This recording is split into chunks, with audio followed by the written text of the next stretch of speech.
Do I have a slide before it? No. No. Okay. Thank you very much for all of your hard work with your presentations. They were all very different, which was really good.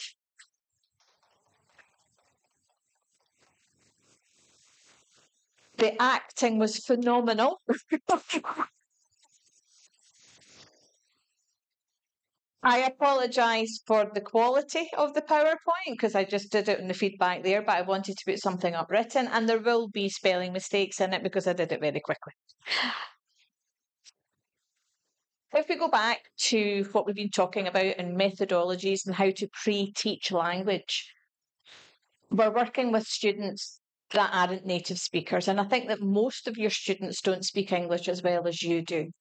So we need to identify the language that they don't know.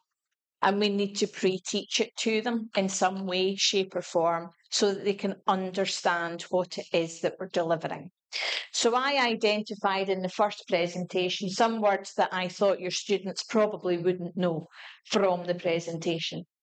Nervousness, heart races, knees knock, skin perspire.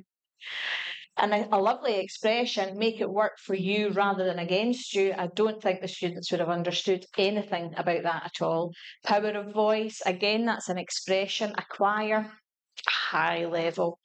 And don't expect perfection. Again, it's an expression, it has meaning in it, but it needs to be taught to them. Yeah? So, cool. Something that you did within the presentation was ask open questions. Now, open questions mean that there's no yes, no, or what colour is this, black. So when we ask an open question, you need a lot of language to be able to understand what it means and to be able to respond to it. Open questions are really difficult, yeah? So we need to close our questions and make them tighter and give the students the opportunity to answer. We need to guide them and steer them. What answer are we looking for? How do you feel?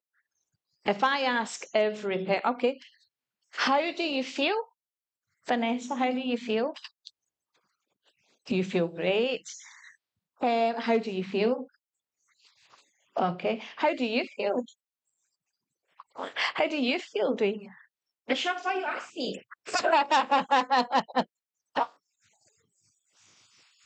How do you feel? Pretty good. How do you feel today? You're good. Okay. On a scale from 0, which is rubbish, to 10, which is fantastic, how do you feel today? Oh, a 7, 6, a 4, a 2, a 10, a 7. How do you feel today?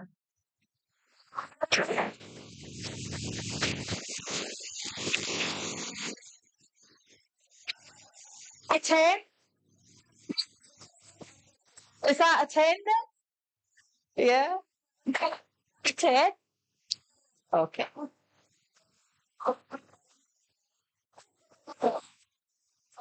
So you see, everybody's given a very different answer. I gave a league table, 0 to 10, and that's defining how you would feel.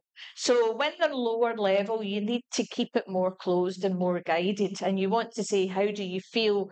Do you feel worried? Do you feel sad? Do you feel anxious? Do you feel good? Yeah, you want to guide them towards the answer. So at A1, A2, even B1 level, open questions are really difficult. One of the things that's actually the most difficult in any language is to ask somebody how they feel. It's one of the most difficult things to express. We all just say pretty good, fairly good, okay, beautiful, but the one word answers. But then if I turned around and said, but how do you really feel? Question. It's a question that requires a lot of thought. Yeah. So open questions are difficult. What do you think? Oh, that is a minefield, yeah? So we try to keep our questions more closed. The tips for improving your public speaking skills was lovely. It was good for your audience here. It was appropriate for your audience here. If we were teaching A1 and A2, we'd need to simplify the language You might want to keep some of your expressions and some of your terms, and if you kept your expressions and terms, then you'd need to have activities to pre-teach them. You don't have to simplify everything, but if you don't simplify it, if it's something that's necessary, if we can't change it, then you need to pre-teach it. How can we pre-teach it? Quizzes, definitions, describing the meaning in simplified language, yeah?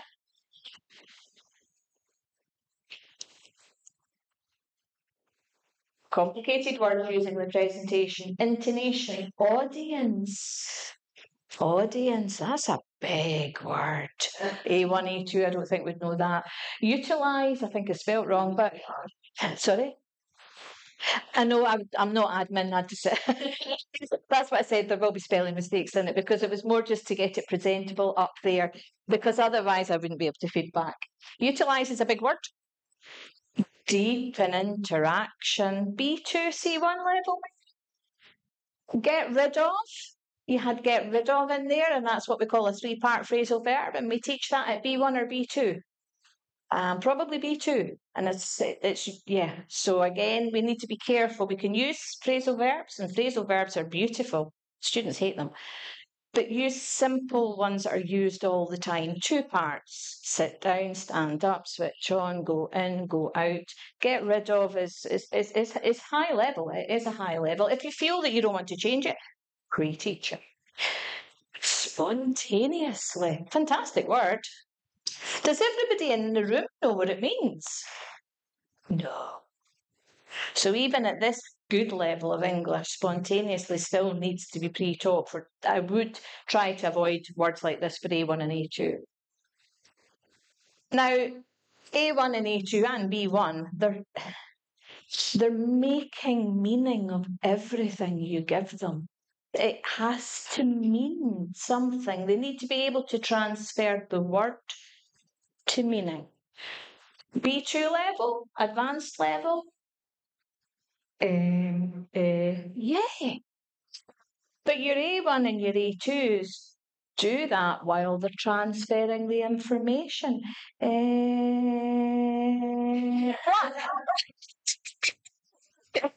So at lower levels, we need to try to avoid things like this. Again, for your audience today, it was absolutely fine, but it will only serve to confuse your lower levels. We need to keep it as simple as possible. We start to put in sounds, and then they start to put the sounds into the language. I was training a teacher many years ago, and she was a lovely, lovely young adult.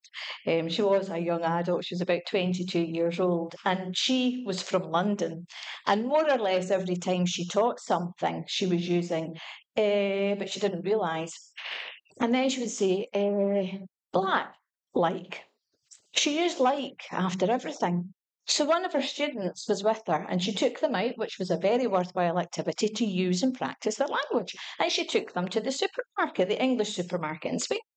And her student went up to the desk and she wanted cigarettes.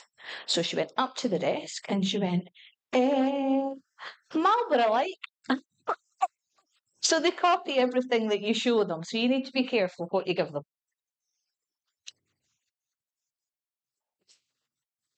So we need to think about different ways that we can pre-teach things. Yeah, you can do your own thing. I really like the way that you elicited the meanings from I'll call you students, from your students, yeah? You were looking at planning, what does it mean? So you were asking them to speak and give you the language. That was really nice, and that wasn't an example that I used yesterday.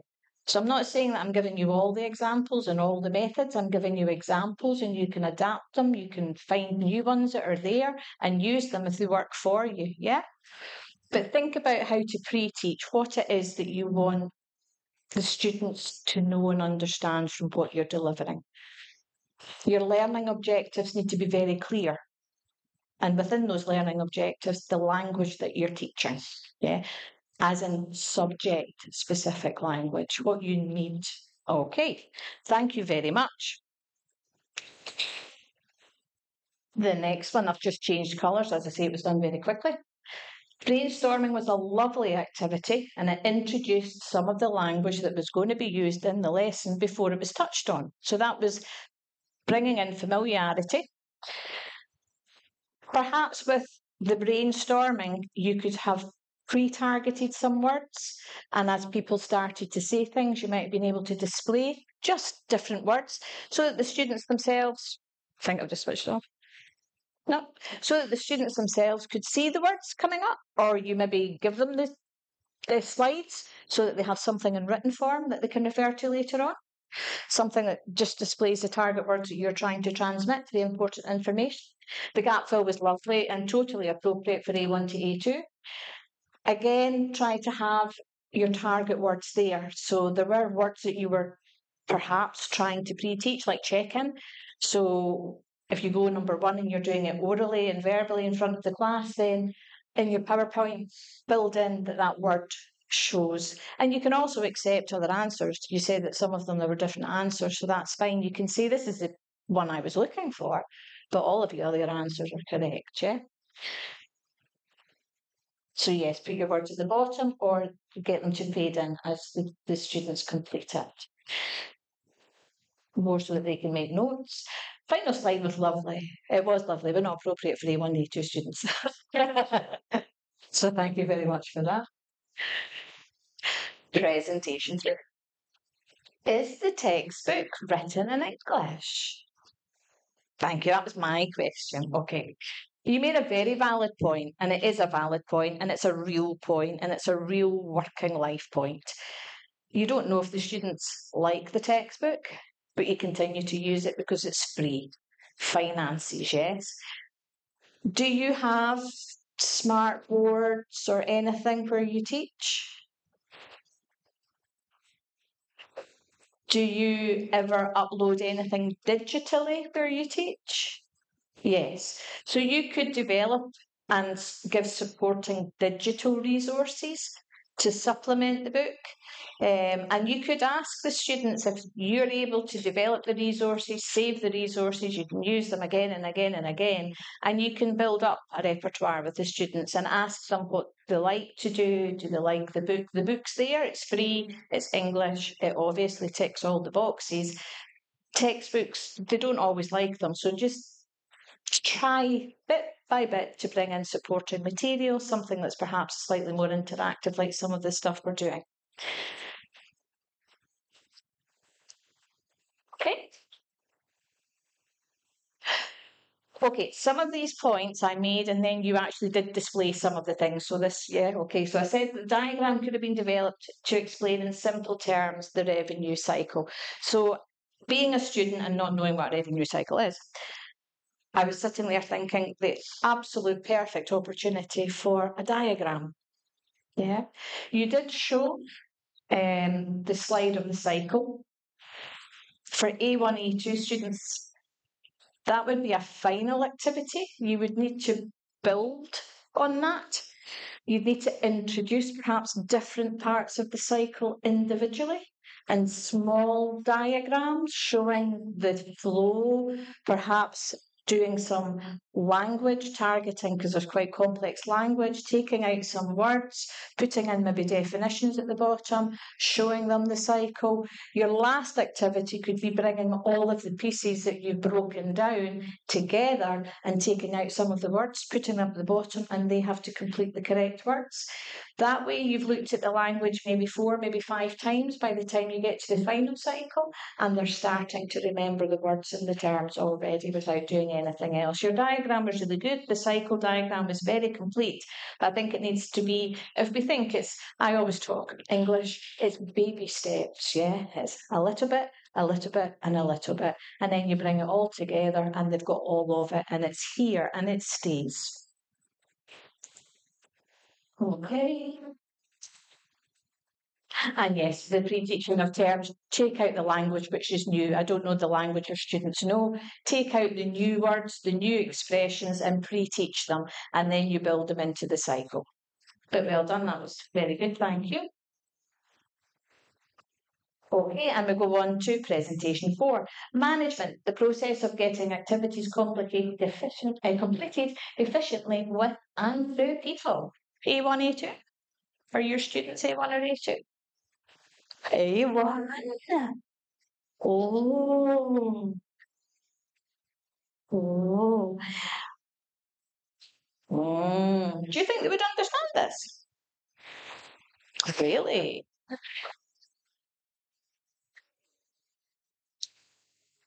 This, I just call it a big word. That's a big word. This word, only because I'm so experienced, I know the A1s really struggle with that word to make meaning of it. It's like, what? And I keep seeing that word and I don't understand how to use it. Process, I agree, you would use process. It's probably one of your targeted words. You'd need to make sure that they understand it. So you possibly want to simplify some of the expressions. Resources, you could use the word that if you'd pre-taught it, you don't need to change it. Oh, that's a big word. And that's a big word. Remember, I think it was 2 days ago. Oh, no, you weren't here. So 2 days ago, at our presentation that we had just with POLIBATAM, somebody defined goals and simply what do you want to do? Yeah, just as simple as that. Just break it down. And accomplish resources for that let you do what you want to do, allow you to do, to get to. Oh, for A1, A2, you reach resources to get what you want. Yeah.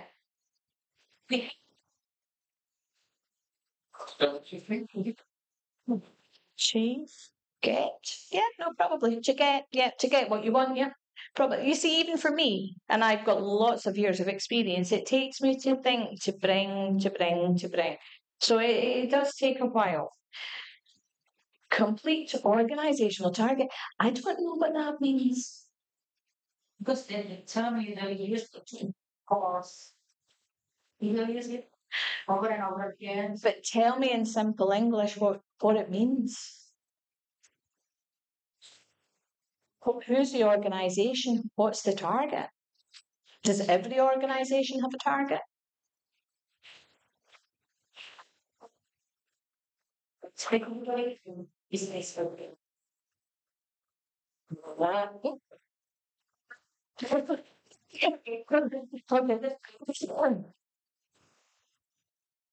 the organisation would be the company, maybe slightly easier company, but you can teach the phrase, you can get them to use it as long as they know what it means. Yeah, but you need to pre-teach and explain what it means. And your target again is what you want to get. Yeah. Okay. It was, however, good for the crowd. Planning, organised, leading, and controlling could have been pre-taught. You could have used an activity for them to, any kind of activity. You could have used a diagram, you could have used a definition. The management function slide, there was a lot of repetition of the language, so there was a very full slide, but the terms repeated, which again was what I was saying to the gentleman over there. You repeat the language, you repeat the language, you repeat the language, and it stays. Yeah, they remember it. So that was nice. I really enjoyed how you elicited. That's me, I'm Sam. I enjoyed how you elicited the information, the explanations. It was like the pre-learning activity and bringing in the language. That was really nice. You could also, in another lesson, do exactly the same, but get them to match the written explanation. So if you remembered how they had explained planning and organising, you could use the students' words, write it down in a worksheet, and get them in the next lesson to match so that they remember the language and the terms. I quite often at A1, A2, B1 use the students' words because that's what they understand. So I try to remember, I make notes, and then I go and develop resources with their words. Yeah, you elicited language, then you didn't. And I particularly liked your eliciting the language. I thought that worked really well. And another spelling mistake. So you had definitions. This is just me. So you had definitions and you had planning, you had organising, you had leading, and you had quite a complex explanation of it. I think I might bring the level of the language down, but what you could have done was to put at the bottom planning, leading, organising, and they had to match the definition, and that would allow to measure if they understood what each definition meant. Yeah, so you would be asking them, paragraph 1, is it organising, is it leading, is it planning, what is it? And they would have to label each paragraph. So that's paragraph headings in a simpler form. And your final definition match at the end, again, I'd never actually thought about doing that, but you're measuring whether they've understood what you've taught them at the end with the definition match. So I really like that. So well done. Thank you. I think that's it.